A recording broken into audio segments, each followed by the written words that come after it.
Vitamin D എന്ന് പറഞ്ഞാൽ sunshine vitamin നമ്മുടെ ശരീരത്തിൽ ഉണ്ടാക്കുന്ന ഒരു വൈറ്റമിനാണ്. അതായത് നമ്മൾ നല്ലപോലെ വെയിലൊക്കെ കൊണ്ടു കഴിഞ്ഞാൽ നമ്മുടെ ശരീരത്തിൽ തന്നെ ഉൽപ്പാദിപ്പിക്കുന്ന ഒരു വൈറ്റമിനാണ്. അപ്പോൾ വെയിൽ മാത്രം കൊണ്ടു കഴിഞ്ഞാൽ നമുക്ക് വൈറ്റമിൻ ഡി കിട്ടുമോ എന്നുള്ളത് പലരുടെയും ഡൗട്ടാണ്. വെയിൽ മാത്രം കൊണ്ടതുകൊണ്ട് നമുക്ക് വൈറ്റമിൻ ഡി കിട്ടില്ല. ഒരു സമീകൃത ആഹാരം കൂടി ഉണ്ടെങ്കിൽ മാത്രമേ കംപ്ലീറ്റ് ആയിട്ട് വൈറ്റമിൻ ഡി നമ്മുടെ ശരീരത്തിൽ എത്തുള്ളൂ. ഈ വൈറ്റമിൻ ഡി എന്ന് പറഞ്ഞാൽ നമ്മൾ ഒരു 10 മണി മുതൽ 3 മണി വരെ ഇടയിലുള്ള വെയിലാണ് നമ്മൾ കൊള്ളേണ്ടത്. കാരണം ആ ഒരു ടൈമിലാണ് അൾട്രാവയലറ്റ് ഡി റേസ് നമ്മുടെ ഉണ്ടാവുള്ളൂ. ഈ ഒരു അൾട്രാവയലറ്റ് ഡി റേസ് നമ്മുടെ സ്കിന്നിൽ വീഴണം. സ്കിന്നിൽ വീണിട്ട് അത് ലിവറിലും അതുപോലെ തന്നെ കിഡ്നിയിലും അതിൻ്റെ ഒരു മെക്കാനിസം അല്ലെങ്കിൽ അതിൻ്റെ ഒരു പ്രൊഡക്ഷൻ പ്രോസസ്സ് നടന്ന് ഫൈനലി ഉണ്ടാകുന്നതാണ് വൈറ്റമിൻ ഡി എന്ന് പറയുന്നത്. ഇതെന്ന് പറഞ്ഞാൽ കൊഴുപ്പിൽ അലിയുന്ന ഒരു വൈറ്റമിനാണ്. അതുപോലെ തന്നെ നമ്മുടെ ശരീരത്തിൽ മാത്രം ഉണ്ടാക്കുന്ന അല്ലെങ്കിൽ നമ്മുടെ ശരീരത്തിൽ കൂടുതലായും തന്നെ ഉണ്ടാക്കുന്ന ഒരു വൈറ്റമിൻ ആയതുകൊണ്ട് ഫുഡിൽ നിന്ന് കിട്ടുന്ന സോഴ്സ് വളരെ കുറവാണ്.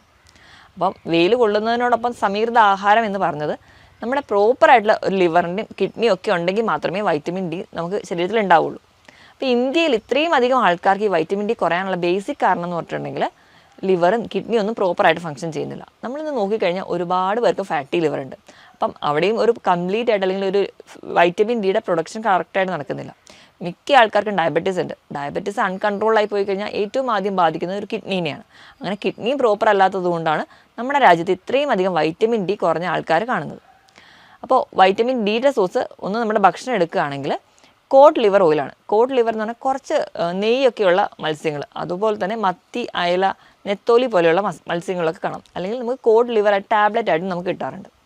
മുട്ടയുടെ മഞ്ഞയിലും ഒരു അംശം വരെയുണ്ട്. അതുപോലെ തന്നെ കൂണിൽ നമുക്ക് കാണാൻ പറ്റും. ഇതിലൊക്കെയാണ് കൂടുതലായിട്ടും. പിന്നെ നമുക്ക് കാണുന്നത് കൂടുതലും പാലുൽപ്പന്നങ്ങളിലുമാണ് വൈറ്റമിൻ ഡി കിട്ടുന്നത്. പക്ഷേ എപ്പോൾ നോക്കിയാലും വൈറ്റമിൻ ഡി ഫുഡിൽ നിന്ന് കിട്ടുന്ന സോഴ്സ് താരതമ്യേന നമ്മുടെ സൂര്യപ്രകാശത്തിന് കിട്ടുന്നതിനേക്കാളും കുറവാണ്. ഇനി നമുക്ക് വൈറ്റമിൻ ഡി ഇത്രയധികം കുറയാനുള്ള കാരണങ്ങൾ എന്തൊക്കെയാണെന്ന് നോക്കാം. ഒന്നാമത് നമ്മുടെ ഒരു ഇൻഡോർ ആക്ടിവിറ്റീസാണ് കൂടുതൽ. ഇപ്പോൾ നമ്മൾ കുട്ടികളുടെ കേസ് എടുക്കുകയാണെന്നുണ്ടെങ്കിൽ ബേസിക്കായിട്ട് നമ്മൾ വെയിൽ കൊള്ളുന്നത് വളരെ കുറവാണ്. നമ്മൾ അധികമൊന്നും പുറത്തു പോയി കഴിക്കുന്നില്ല. കൂടുതലും ഇരുന്നിട്ടുള്ള കളികളാണ്, കൂടുതലും ഇൻഡോർ ആക്ടിവിറ്റീസാണ് നമ്മളെല്ലാവരും ചെയ്യുന്നത്. അപ്പോൾ വെയിൽ കൊള്ളാത്തതിൻ്റെ ഭാഗമായിട്ടാണ് ഒരു കാരണം. ഇനിയിപ്പോൾ നമ്മൾ വെയിലത്ത് ഇറങ്ങുകയാണെങ്കിലോ നമുക്ക് എന്തെങ്കിലും സൺസ്ക്രീനോ അല്ലെങ്കിൽ മറ്റെന്തെങ്കിലും പ്രൊട്ടക്ഷൻ ഉപയോഗിച്ചിട്ട് മാത്രമേ നമ്മൾ പുറത്തിറങ്ങാറുള്ളൂ. ഒന്ന് വെയിലത്തിറങ്ങുകയാണെങ്കിൽ നമ്മൾ നല്ലപോലെ സൺസ്ക്രീൻ ഇടും. അപ്പോൾ സൺസ്ക്രീൻ എന്ന് പറയുമ്പോൾ അധികമായി കഴിഞ്ഞാൽ നമുക്ക് തീരെ അൾട്രാവയലറ്റ് റേസ് ഒന്നും നമ്മുടെ ശരീരത്തിൽ എത്തിയില്ല. അതിൻ്റെ ഭാഗമായിട്ട് വൈറ്റമിൻ ഡി കുറയും. അല്ലെങ്കിൽ തന്നെ നമ്മൾ കുടയൊക്കെ ചൂടി വെയിൽ കൊള്ളാത്ത രീതിയിലാണ് നമ്മളെപ്പോഴും പുറത്തിറങ്ങുക. അങ്ങനെ വരാൻ ചാൻസ് ഉണ്ട്. ഇനി ഇതല്ലാതെ ഞാൻ നേരത്തെ പറഞ്ഞ പോലെ ലിവറും കിഡ്നിയും ഒന്നും പ്രോപ്പർ അല്ല നിങ്ങളുടെ ഫംഗ്ഷൻ ചെയ്യുന്നതെങ്കിൽ അതിൻ്റെ ഭാഗമായിട്ട് നിങ്ങൾക്ക് വൈറ്റമിൻ ഡി ഡെഫിഷ്യൻസി വരാൻ ചാൻസ് ഉണ്ട്. ഇനി സമീകൃത ആഹാരം കഴിക്കുന്നില്ല. അപ്പോൾ ഞാൻ ഈ പറഞ്ഞ ഫുഡൊന്നും നിങ്ങൾ ഇൻക്ലൂഡ് അല്ല. എപ്പോഴും നമ്മൾ കഴിക്കുന്ന ഫുഡ് എന്ന് പറഞ്ഞാൽ നമ്മുടെ ഇഷ്ടത്തിനുള്ള ഫുഡുകളായിരിക്കും. അല്ലാതെ നമ്മളൊരു ഹെൽത്തി ഡയറ്റ് ആയിരിക്കില്ല നമ്മൾ പ്രോപ്പറായിട്ട് ഫോളോ ചെയ്യുന്നത്. അപ്പോൾ അതിൻ്റെ ഭാഗമായിട്ട് നമുക്ക് വൈറ്റമിൻ ഡി ഡെഫിഷ്യൻസി കാണിക്കാറുണ്ട്. ഈ പറഞ്ഞ കാരണങ്ങളോടൊപ്പം തന്നെ നമ്മൾ മഗ്നീഷ്യം നമ്മുടെ ശരീരത്തിൽ കുറഞ്ഞു കഴിഞ്ഞാലും കൃത്യമായിട്ടൊരു വൈറ്റമിൻ ഡിയുടെ പ്രൊഡക്ഷൻ നടക്കില്ല. കാരണം നമ്മുടെ ശരീരത്തിൽ വൈറ്റമിൻ ഡിയുടെ പ്രൊഡക്ഷൻ നടക്കണമെങ്കിൽ മഗ്നീഷ്യം എന്ന് പറയുന്ന ഒരു മിനറലിൻ്റെ അത്യാവശ്യമായിട്ട് വേണം. അപ്പോൾ ഇതിൻ്റെ ഒരു അഭാവം മൂലവും നമുക്ക് വൈറ്റമിൻ ഡി നമ്മുടെ ശരീരത്തിൽ കുറയാൻ കാരണമാണ്.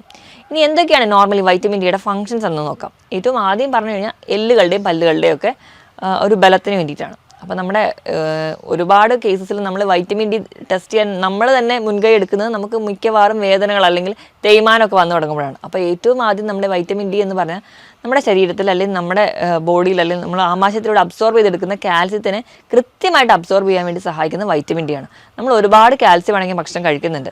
പക്ഷേ നമുക്ക് ആ ഒരു വൈറ്റമിൻ ഡി ഡെഫിഷ്യൻസി ഉണ്ടെങ്കിൽ നമ്മുടെ കാൽസ്യം ഡെഫിഷ്യൻസി നമ്മുടെ ശരീരത്തിൽ ഉണ്ടാവും. നമ്മൾ ഒരുപാട് കാൽസ്യം അടങ്ങിയ ഭക്ഷണം കഴിച്ചിട്ടും എന്തുകൊണ്ടാണ് ഡോക്ടറെ എനിക്കിങ്ങനെ തേയ്മാനം വന്നത് അല്ലെങ്കിൽ എനിക്കൊരു ബലക്കുറവ് എന്തുകൊണ്ടാണ് വന്നതെന്ന് പലരും ചോദിക്കുന്നതിനുള്ളൊരു കാരണം എന്ന് പറഞ്ഞിട്ടുണ്ടെങ്കിൽ അവരുടെ ശരീരത്തിൽ കാൽസ്യം ഒരുപാട് എത്തുന്നുണ്ടെങ്കിലും അത് പ്രോപ്പറായിട്ട് ഒന്ന് അസിമിലേറ്റ് ചെയ്യാൻ വേണ്ടിയിട്ട് വൈറ്റമിൻ ഡി അവിടെ ഉണ്ടാവില്ല. അപ്പോൾ അതിൻ്റെ ഭാഗമായിട്ട് അവർക്ക് തേയ്മാനോ അല്ലെങ്കിൽ പെട്ടെന്നുണ്ടാകുന്ന ഓസ്റ്റിയോപോറോസിസ് പോലെയുള്ള കണ്ടീഷൻസ് ഒക്കെ ഉണ്ടാകുന്നത്. ഇനി രണ്ടാമതായിട്ട് ഫോസ്ഫറസിൻ്റെ ലെവൽ മെയിൻറ്റെയിൻ ചെയ്യാനും വൈറ്റമിൻ ഡി സഹായിക്കുന്നുണ്ട്. ഈ കാൽസ്യവും ഫോസ്ഫറസും ഒക്കെ ഒരു ഹോർമോണൽ കൺട്രോൾ വഴി പാരാതെർമോൺ എന്ന് പറയുന്ന ഒരു ഹോർമോണൽ കൺട്രോൾ വഴിയാണ് നടക്കുന്നത്. അതിനോടൊപ്പം തന്നെ വൈറ്റമിൻ ഡിയുടെ സഹായം കൊണ്ടാണ് ഈ ഫോസ്ഫറസ് ലെവൽ മെയിൻറ്റെയിൻ ചെയ്യുന്നത്. അതുപോലെ പല രോഗങ്ങളെയും തടയാൻ, പല ഇൻഫെക്ഷൻസിനെ തടയാൻ വേണ്ടി സഹായിക്കുന്നുണ്ട്. ക്യാൻസറിൻ്റെ പല പ്രോസ്റ്റേറ്റ് ക്യാൻസർ, തൈറോയ്ഡ് ക്യാൻസർ ഇതൊക്കെ തടയാൻ വേണ്ടി വൈറ്റമിൻ ഡി ഒരു പരിധി വരെ സഹായിക്കുന്നുണ്ട്. ഇനി ഡയബറ്റീസിൻ്റെ കേസ് എടുക്കുകയാണെങ്കിൽ ടൈപ്പ് 1 ഡയബറ്റീസ്, ടൈപ്പ് 2 ഡയബറ്റീസ്, അതുപോലെ BP കൺട്രോൾ ചെയ്യാനൊക്കെ വൈറ്റമിൻ ഡി ഹെൽപ്പ് ചെയ്യുന്നുണ്ട്.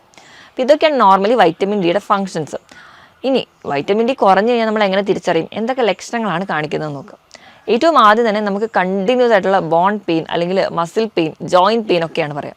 നമ്മുടെ സന്ധികൾക്കൊക്കെ നീർക്കെട്ട് അല്ലെങ്കിൽ സന്ധികൾക്കൊക്കെ വേദന പറയാറുണ്ട്. ഇപ്പം മസിൽ പെയിൻ ആണെങ്കിൽ നമുക്ക് ആ ഒരു പർട്ടിക്കുലർ ഏരിയ അല്ലെങ്കിൽ ആ ഒരു മസിലിൽ മാത്രമായിരിക്കും വേദന കാണിക്കുക. ഒരു ചെറിയൊരു ഏരിയയിലായിരിക്കും നമ്മൾ നടക്കുക അല്ലെങ്കിൽ ജോലി ചെയ്യുമ്പോഴായിരിക്കും കൂടുതലും വേദന കാണിക്കുക. ഇനിയിപ്പം നമ്മുടെ ഒരു ബോണിനാണ് പെയിൻ വരുന്നതെങ്കിൽ അതൊരു വലിയൊരു ഏരിയനെയാണ് ആ ഒരു പെയിൻ കവർ ചെയ്യുക. അപ്പോൾ നമുക്ക് അതിൽ നിന്ന് തന്നെ തിരിച്ചറിയാം നമുക്ക് മസിൽ പെയിൻ ആണോ ബോൺ പെയിൻ ആണോ.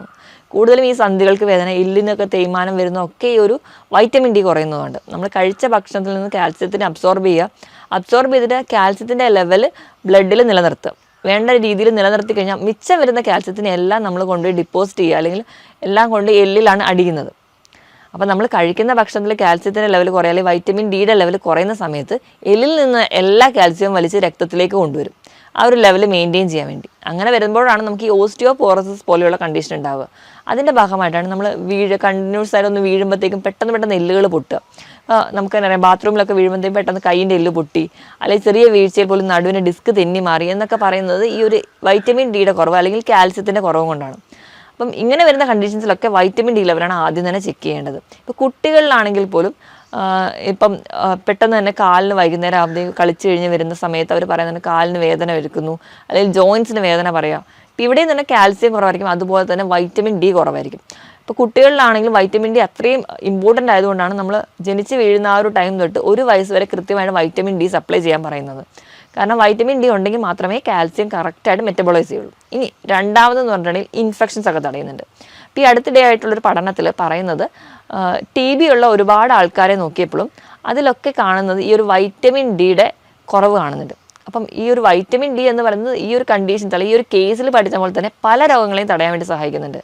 കാരണം നമ്മുടെ ശരീരത്തിലോട് ബാക്ടീരിയോ വൈറസോ എന്തോ കടന്നു വന്നിട്ടുണ്ടെങ്കിൽ ഈ ഒരു മാക്രോഫേജിക് ആക്ടിവിറ്റി എന്ന് പറഞ്ഞ ഒരു ഫംഗ്ഷൻ ഉണ്ട്. ശ്വേത രക്താണുക്കൾ ചെയ്യുന്ന ഈ ഒരു പ്രവർത്തനങ്ങൾ കൊണ്ടാണ് ഇവയെല്ലാം നമ്മൾ പുകച്ച് പുറത്തേ അടിക്കുന്നത്.